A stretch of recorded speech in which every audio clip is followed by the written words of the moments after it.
Well, we've heard it time and time again. It is a buyer's market, but Redfin has done us a favor. Redfin has gone out and identified the top 10 housing markets that are extreme buyer's market. Now, we're going to go through the list of top 10. We're going to go in reverse order. We're going to go from 10 to number one. But I want to remind you, if you happen to be an investor or buyer in one of these markets, just because it's one of the best buyer's markets, I still want you to do the work. I still want you to write disrespectful offers. I still want you to follow up. I want you to get the best deal possible. Lower price, rate buy down, closing cost, repairs, anything and everything you could ask for. This is what you do in buyer's markets. This is why you can create amazing deals in buyer's markets, frankly, because most people don't know what to do. So according to Redfin, the top 10 buyer's market today are, again, starting at number 10, Nashville. Nashville comes in at number 10. Number 9, Orlando. Number 8, I am happy, is Las Vegas. You all know that I am shopping in Las Vegas. Love to see Las Vegas on the list. Number 7, Phoenix. Number 6, Tampa. 5, Jacksonville. Number 4, Austin. And then the final top 3 are once again all in Florida. We have Fort Lauderdale at number 3, West Palm Beach at number 2, and the number 1 buyer's market, according to Redfin today, is Miami. I would especially think Miami condos, but that was not Redfin. That was just a guess on my side, reading all of the information. So again, buyer's markets, folks, are the opportunities for you to create great deals, write many offers, follow up. Just do what we do here at One Rental at a Time. I do want you to know that we have a lot of exciting stuff going in school. In school, One Rental at a Time school. We've got 3 amazing Sunday conversations coming up, with the first in about 28 minutes. If you are a part of school, you're going to get to hear from Jason Pritchard. You're going to get to ask Jason Pritchard questions. You're going to figure out what one of the top 4 investors that I know are doing today in today's market. Next week, you asked for him. We got him. Derek, the ADU guy. What is going on with Derek? What's going on with ADUs? You want to know. You want to ask questions. We've got Derek coming next week.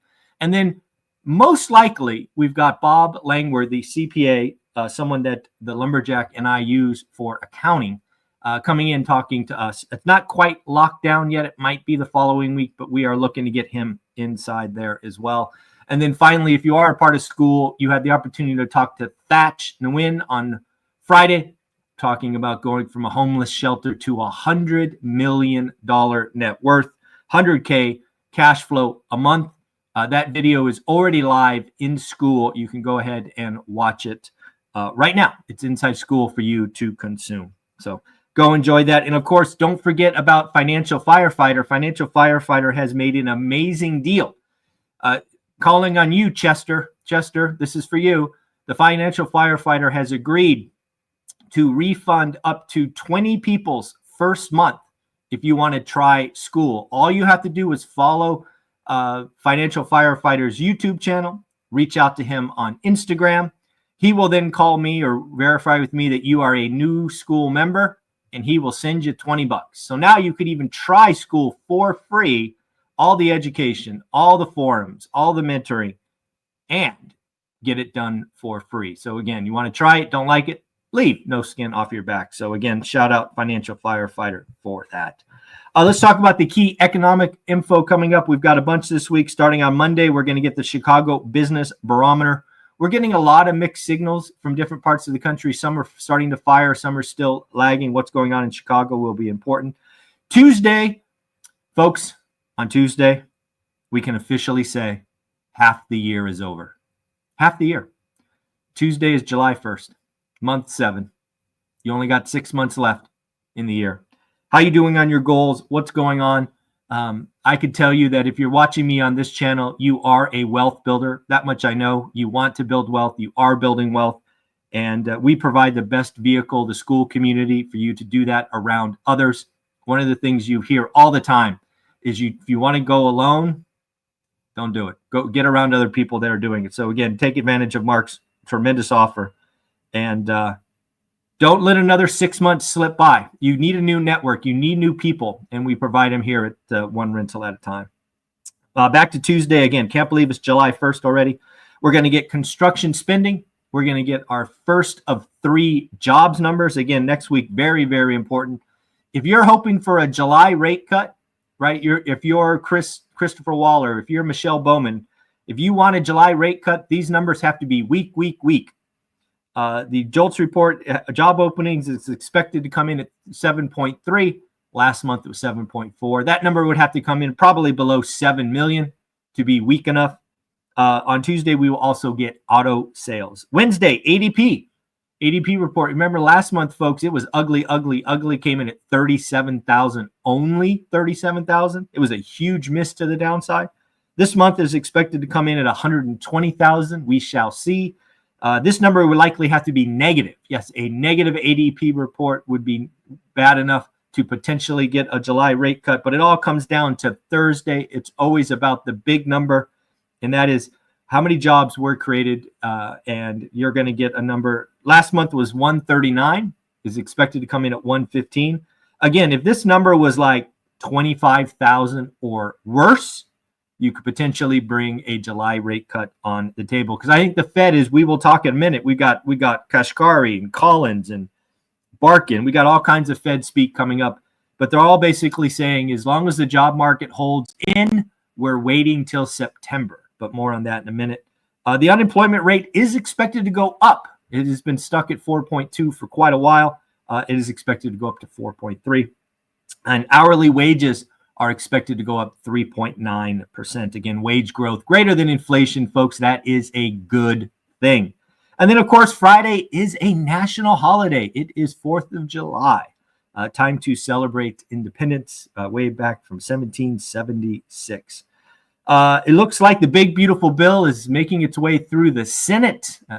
It went over a big procedural hurdle yesterday. One thing that has been dropped from the big, beautiful bill in the Senate is Section 899. We called this the revenge tax. This was something that could potentially make it even less interesting to invest in the United States right when we need more investors. Section 899 was a bad idea at a horrible time, and it looks like it has been stricken from the Senate's version. Again, lots of other twists and turns coming. Again, it's still not done in the Senate. We'll have to go back to the House. But we know one thing. Elon Musk hates this bill. Elon Musk said kill the bill when it passed the House. Now he is saying this bill is utterly insane. It is financially destructive. Elon Musk, not a fan of the big, beautiful bill. See if this reinvigorates a tense relationship between Musk and Trump, because he is not holding back. Yesterday, I made a Friday, third. Wow, man, what day is it today? Sunday? Yeah, every day Saturday. Sometimes I forget what day it is.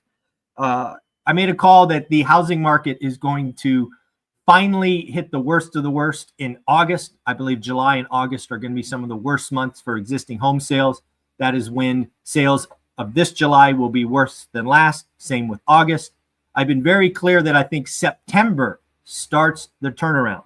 And if you want to get into the details and you want some numbers, there's a video coming out at 11 a.m. with Lance Lambert from Resi Club, where I shared my prediction in detail, and Lance Lambert tore it apart.